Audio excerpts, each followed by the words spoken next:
आखिरी सफर, आगे की कहानी, पार्ट 4। अर्जुन मंत्र पढ़ता रहा। उसकी आवाज जंगल के सन्नाटे को चीर रही थी। हवा इतनी तेज हो गई थी कि पेड़ों की टहनियां एक दूसरे से टकराकर भयानक आवाजें कर रही थीं। नमस्ते दोस्तों, वीडियो शुरू करने से पहले हमारे चैनल को सब्सक्राइब जरूर करें और कमेंट सेक्शन में हमें बताएं कि आप कहां से वीडियो देख रहे हैं। आपके प्यार और समर्थन के लिए धन्यवाद। अर्जुन ने अपनी आंखें बंद कर रखी थीं, पर उसे महसूस हो रहा था कि कुछ हो रहा है। उसके चारों ओर हवा में एक अजीब सी ऊर्जा महसूस हो रही थी, जैसे किसी अदृश्य शक्ति का घेरा बन रहा हो। अचानक उसे एक ठंडी, सिसकती हुई आवाज सुनाई दी। यह चीख नहीं थी, बल्कि एक गहरी उदासी से भरी हुई आवाज थी। धीरे धीरे वो सिसकियां तेज होती गईं, जैसे कोई भयानक दर्द से कराह रहा हो। अर्जुन ने अपनी आंखें खोली। उसके ठीक सामने धुंधली सी एक आकृति उभर रही थी। यह वही महिला थी, लीला।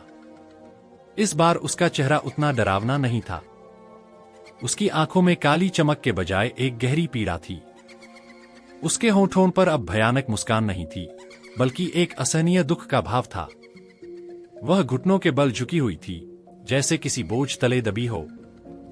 अर्जुन ने मंत्र पढ़ना जारी रखा, पर अब उसकी आवाज में डर के बजाय करुणा थी। वह समझ गया था कि लीला को शांति की जरूरत है, बदला लेने की नहीं।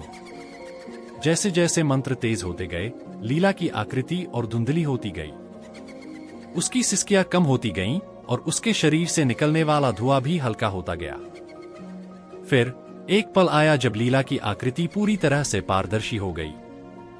उसने अपनी नजरें अर्जुन पर डालीं और उस पल अर्जुन को उसकी आंखों में कृतज्ञता दिखाई दी। एक हल्की सी मुस्कान उसके होंठों पर आई और फिर वह पूरी तरह से हवा में घुल गई।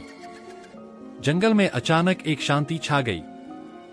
हवा थम गई और पेड़ों की सरसराहट भी बंद हो गई। अर्जुन वहीं खड़ा रहा, गहरे सदमे में। वह विश्वास नहीं कर पा रहा था कि जो अभी हुआ वह सच था। लीला, जिसने उसे इतनी डराया था, अब शांत हो चुकी थी। उसने एक आत्मा को मुक्ति दिलाई थी। अगले दिन अर्जुन ने गांव के मुखिया से मुलाकात की और उन्हें सारी बात बताई। मुखिया ने अर्जुन की बात ध्यान से सुनी और कहा, तुम्हारी बहादुरी ने लीला की भटकती आत्मा को शांति दी है, बेटा। गांव वाले अब चैन की नींद सो सकेंगे। उस दिन के बाद उस सड़क पर कोई डरावनी घटना नहीं हुई। लीला का भूत फिर कभी किसी को नहीं दिखा। अर्जुन के लिए वह आखिरी सफर सिर्फ एक भयानक रात नहीं थी, बल्कि एक ऐसा अनुभव था जिसने उसे जीवन का एक नया दृष्टिकोण दिया। उसने सीखा कि कुछ रहस्य हमारी समझ से परे होते हैं और कभी-कभी सबसे बड़ा डर भी सिर्फ एक पीड़ादायक आत्मा की पुकार हो सकती है।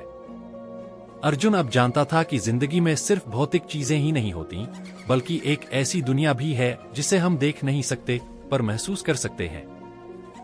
और कभी-कभी उस दुनिया में शांति लाने के लिए बस थोड़ी सी हिम्मत और करुणा की जरूरत होती है। क्या आप अर्जुन के इस अनुभव के बारे में कुछ और जानना चाहेंगे, या हम किसी और कहानी पर विचार करें? अगर आपको हमारा वीडियो पसंद आया हो तो इसे लाइक करें, अपने दोस्तों के साथ शेयर करें और नए वीडियो के लिए हमारे चैनल को सब्सक्राइब करना न भूलें। आपके समर्थन से हमें और भी बेहतर कंटेंट बनाने की प्रेरणा मिलती है। धन्यवाद।